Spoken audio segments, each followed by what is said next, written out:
Muscat will be sunny with temperatures between 38 degrees Celsius to 30 degrees Celsius. Musandam will be sunny with temperatures between 39 to 29 degrees Celsius. North Albatana will be sunny with temperatures between 39 to 29 degrees Celsius, and South Albatana will also be sunny with temperatures between 38 to 29 degrees Celsius. Al Buremi will be sunny with temperatures between 39 to 29 degrees Celsius.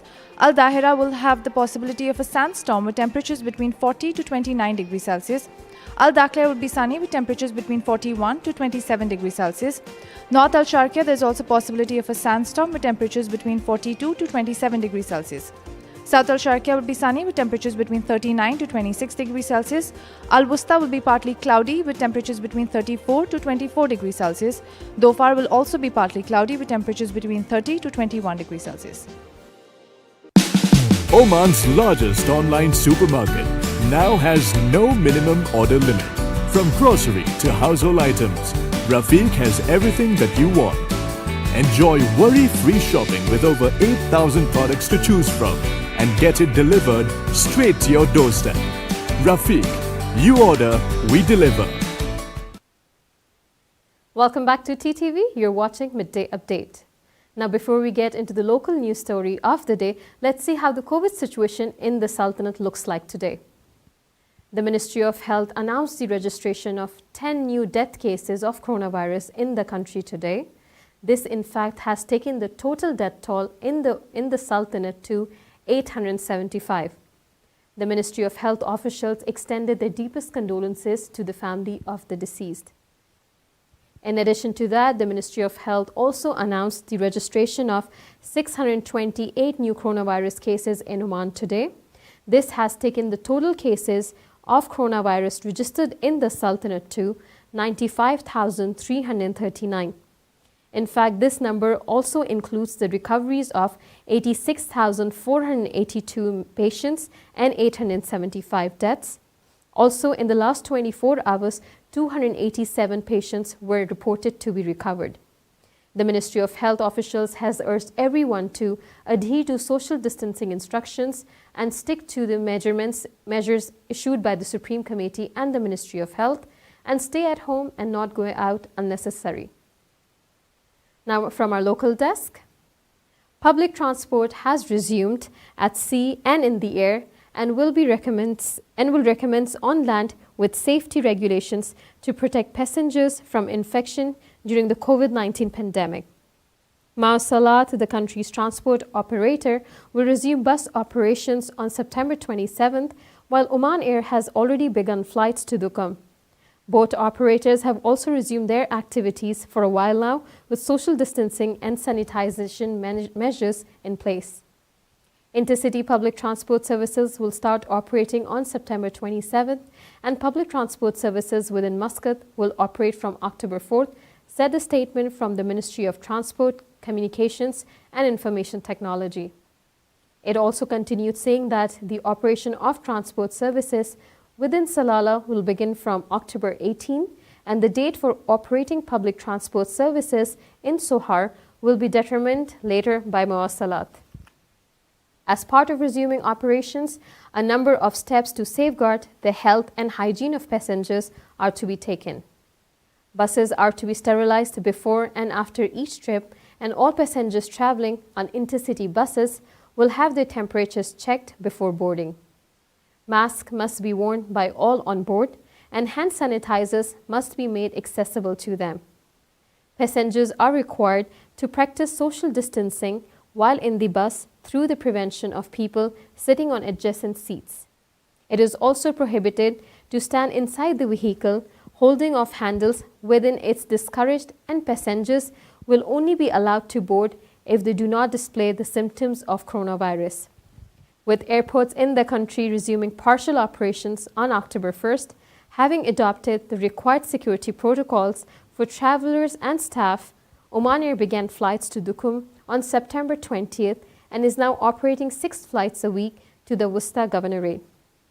A statement from the national carrier said that the resumption of flights was a significant step forward in the nation's economic development and a reflection of the airline's commitment to serving the Sultanate. This step supports the development of this increasingly important city. Oman Air will remain its comprehensive safety program throughout all elements of the travel journey to ensure that guests fly confidently. Masks are required when guests are on board the aircraft and in Oman's airports. Physical distancing is maintained while guests board and exit the aircraft, which are carefully cleaned after each flight and at the end of every day. Cabin crew will wear a full set of personal protective equipment. Meal service has been modified to further ensure safety, and a number of other steps have been taken to ensure that the airline's guests and crew are safe at all times, explained Oman Air. Guests who are planning to travel on domestic flights should visit the Civil Aviation Authority website, which is paca.gov.om, to ensure they are prepared to comply with travel requirements. Guests traveling onward to countries outside Oman should also ensure that they are aware of all official requirements at their final destinations. Tourist boats, which were also recently given the green light to operate, only allow small parties to board, with all passengers required to follow social distancing. Ferries to Masira Island, which were temporarily halted during the pandemic when the area was placed under lockdown, have also since resumed. Oman will reopen land borders starting from October 1st, a top government official informed. Speaking exclusively to Times of Oman, a senior official said both citizens and residents can now enter and exit the Sultanate using the land ports. He said that land ports will be open from October 1st, 2020 for the entry of residents and citizens from the Sultanate and exit as well. However, they will have to do a PCR examination and a commitment to quarantine for a period of 14 days. Sayyid Hamoud bin Faisal Al Busaidi, Minister of Interior, yesterday chaired a joint meeting between the Supreme Committee tasked with tackling developments resulting from coronavirus pandemic and its subcommittee entrusted with addressing the economic impacts of COVID-19. The Supreme Committee expressed its deep appreciation for His Majesty the Sultan's presiding over the meeting of the Supreme Committee last week, as well as His Majesty's emphasis on making all means available for handling the pandemic and its impacts. The committee valued His Majesty the Sultan's directives, which aim at protecting all citizens and residents on Oman's benign land, ensuring the sustainability of services rendered by the state's institutions, and supporting the national economy in a manner that secures the continuity of the private sector's activities and sound performance of its tasks. The Supreme Committee has also expressed its extreme anxiety about developments of the pandemic and the repropagation of this disease locally and internationally, leading to a hike in infections and death cases. This is due to non-abidance with precautionary measures and procedures issued by the departments concerned, said the committee, urging all individuals to shoulder their responsibilities and protect themselves, their families, and communities against coronavirus. The committee also decided to allow the return to the Sultanate of all those expats abroad who carry valid residency with effect from 1st October 2020, provided they submit themselves to PCR laboratory tests upon their return, besides undergoing the prescribed 14-day health quarantine. Continuing with the good news that is coming your way is Muscat International Airport has invited volunteers among Omani nationals or other nationals residing in the Sultanate of Oman to take part in a trial for testing operational readiness of the airport on Friday, 25th September at 9 a.m. ahead of the planned reopening of the airport on 1st October. The invitation on the official website of Muscat International Airport read, Muscat International Airport will be conducting health screening procedures and COVID-19 testing for all arriving passengers, and so we are inviting 150 volunteers to undergo the full arrival process, including registration, immigration, COVID-19 PCR tests, which includes nasal swabs, and exit through the baggage claim hall. In the afternoon, we will be testing our drive-through COVID-19 testing facility with the help of a smaller number of volunteers. As part of the trial, you will receive a free PCR test, which is worth Omani Riyal 25, with the result communicated to you within 24 hours. Once the registration form is completed and received, an approval email to participate in the trial will be sent. The participant will need to ensure that the following requirements are met. Number 1, bring a valid passport and airport pass if you have one. Number 2, attendance is limited to age 12 and above. Number 3, make sure to be at the airport at 9 a.m. on Friday, 25th September. Number 4, and the last point, for health and safety reasons, please wear face masks and maintain social distancing throughout the trial.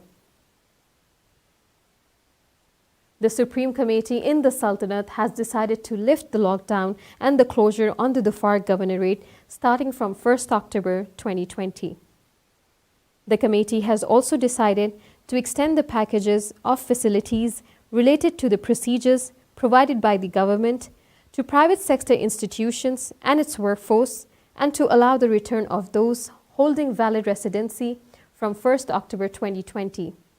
They have to undergo a PCR upon return and quarantine themselves for 14 days.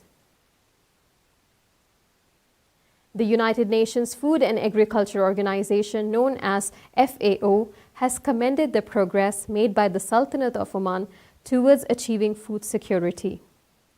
The statement was made by the FAO in a regional report prepared for discussion during the 53rd session of Near East Region Conference, held online and will conclude on Tuesday. The report said the Sultanate made considerable progress in limiting the lack of food security and malnutrition. The international organization added that the rate of food shortage in the Sultanate declined from 10.5% to 6.8% in the period from 2004 to 2018, and accordingly, the number of the malnourished stood at 0.03 million. The report noted that the number of people suffering from malnutrition in the Near East region stood at 98.8 million from a total of 809.9 million in the world. Malnutrition spreads in the Arab region at a rate of 13.2%, comprising 55 million men, women, and children, said the FAO report. The organization also explained that this means that 1 out of every 8 people suffers hunger and consume less food than what is sufficient to generate enough levels of energy that is suitable to sustain a natural and healthy life. These were the updates from our local desk, but stay tuned as we are going to take a quick commercial break and come back with more latest updates your way from our international desk. Oman's largest online supermarket now has no minimum order limit. From grocery to household items, Rafiq has everything that you want. Enjoy worry-free shopping with over 8,000 products to choose from and get it delivered straight to your doorstep. Rafiq, you order, we deliver. Welcome back to TTV. You're watching Midday Update. And now from our international desk. New Zealand reported no new cases of coronavirus on Tuesday as the country embraced the first day of relaxed restrictions, or say Alert Level 1, except Auckland, the largest city. Auckland will in fact ease restrictions on gatherings at midnight Wednesday, which is today, moving down from COVID-19 Alert Level 2.5 to Alert Level 2, with the rest of the country moving down from Alert Level 2 to Level 1 from midnight Monday. Auckland saw the second wave of COVID-19 community outbreak in August, with transmissions contained locally. Therefore, Auckland has maintained a higher alert level than the rest of the New Zealand. Auckland's Alert Level 2 means that gathering restrictions will increase from 10 to 100 people. At Alert Level 1, people need to be ready in case of COVID-19 reappears. The new levels will be in place for 14 days before new decisions are made on October 5th, 2020. There are currently 39 people isolating in the Auckland quarantine facility from the community, which includes 18 people who have tested positive for coronavirus and their household contacts, according to the Ministry of Health in New Zealand. 3 people are in hospital with COVID-19, none in intensive care unit. The total number of active cases in New Zealand as of today is 61. Of those, 29 are imported cases in managed isolation facilities and 32 are community cases, said a ministry's statement. The New Zealand's total number of confirmed cases of COVID-19 remains at 1,464, with a total of 25 related deaths, it said. Volkan Bozkır, president of the 75th session of the United Nations General Assembly, known as UNGA, on Monday stressed the importance of multilateralism, calling for collective efforts and prompt action for a better future. He said that multilateralism is not an option but a necessity as we build back better and greener for a more equal, more resilient and more sustainable world. He said that in his opening remarks at a high-level meeting to commemorate the 75th anniversary of the United Nations. He noted that 3 pillars of the United Nations, which includes peace and security, development and human rights, are equally important, interrelated and interdependent, which is what the UN has been striving for over the past 75 years with the support of the member states. The UN has worked tirelessly to promote and protect human rights and fundamental freedoms for all and has also shaped the norms for international development, Bozkır told the meeting. He called for collective efforts and continued commitment from nations to work together to strengthen coordination and global governance for the common future of present and coming generations. The United Nations must be at the center of our efforts, Bozkır said, adding that the world has changed in unimaginable ways since the UN was established. The UNGA president said an upgraded UN must respond to challenges and changes to stay relevant and effective, noting it must be inclusive and consult widely with all relevant stakeholders to ensure an effective response to common challenges. Now, domestic flights resumed operations in Nepal from September 21st after a 7-month halt. Domestic terminal of Tribhuvan International Airport wore the new normal look with sanitizer stands and marked floors to ensure social distancing. Temperature of the passengers was being checked at the terminal. The health protocol to prevent the spread of the virus has been implemented strictly by the airports. Well, these were the top headlines from our international desk. With this, we have come to the end of the episode for today. We'll be back again tomorrow at 2 p.m. with more latest update from our local and international desk your way. So stay tuned and keep watching TTV. You've just heard the live feed from the TTV studios on TFM 95.4. Let's talk.